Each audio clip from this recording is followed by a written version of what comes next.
How do? Welcome back. It's day 5 in the advent calendar.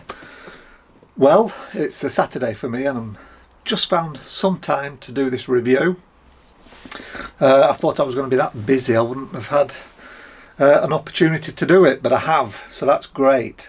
Now this one I have never heard of before. I've never seen it. I'm not a big follower of Brewdog, so that's not surprising, but even in the shops I've never ever seen this beer, and it's just called cold beer. It's a cold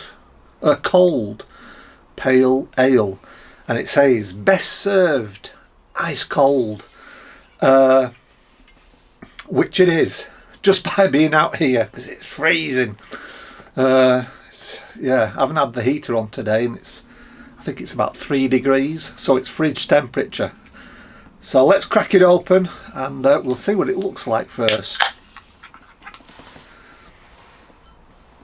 So a brand new beer for me,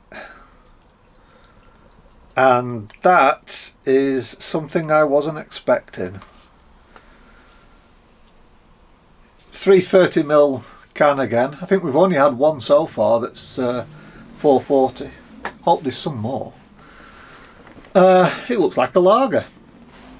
Very, very pale straw colour, slightly hazy, some nice bubbles rising through the body of the beer, and a big frothy white head. Yeah, that just looks like a lager to me, but it's a pale ale. Big lemon zing to this, maybe with a little bit of a grapefruit in there as well. Yeah, definitely a grapefruit. So it's a lemony grapefruit aroma, no malt. I'm not smelling any malt at all, but then again, looking at it, it's really light.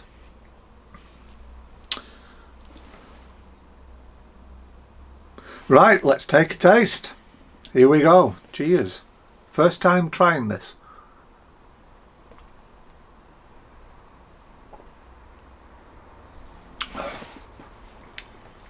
Ooh, that's nice.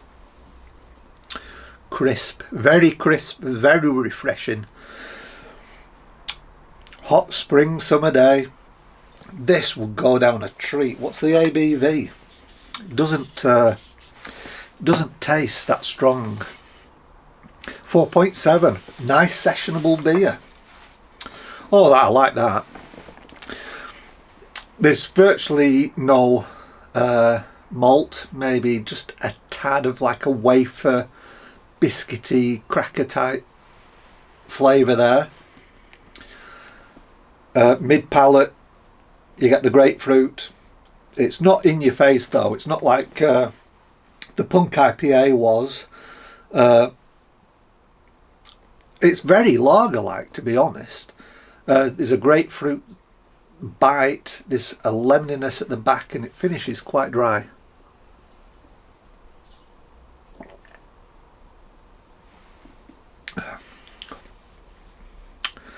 With a little bit of bitterness, but most of that bitterness I think is coming from that grapefruit.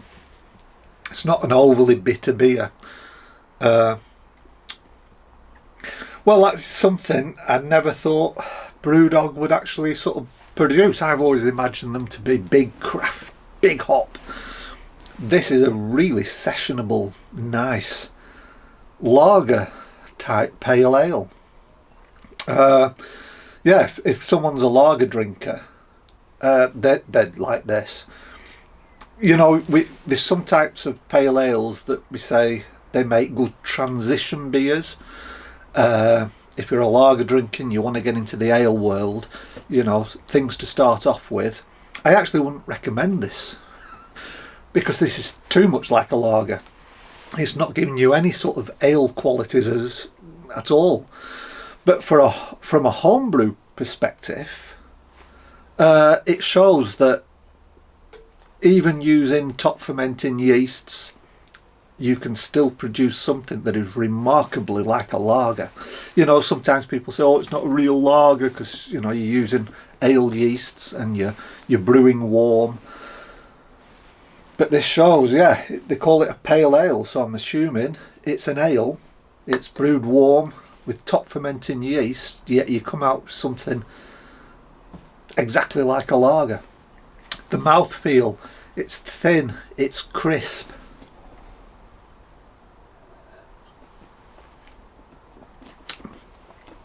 You've got that zing in there from a lemon. You've got the grapefruit bite. And, well, actually I'm going to adjust. What I first thought, it's a semi-dry finish with just a little bit of bitterness just at the back end there. Wow, I can take inspiration from that, but unfortunately I couldn't find the recipe. It's not included in the book that I've got or on the website. Maybe it will be in an updated version. I think mine's a 2019 version. I'll have to look for a more recent one. I don't know when this was first brewed, how long it's been brewed. Maybe a very recent one. Well, not that recent because I'm using a 2021 advent calendar, but you know, within the last couple of years. And so we may just have to wait for the book to be updated. But I'd like to know how they brewed this, because I think we can learn a lot as homebrewers who enjoy lagers in the spring and the summer. You know, we could learn a lot from this, because that's just like a lager.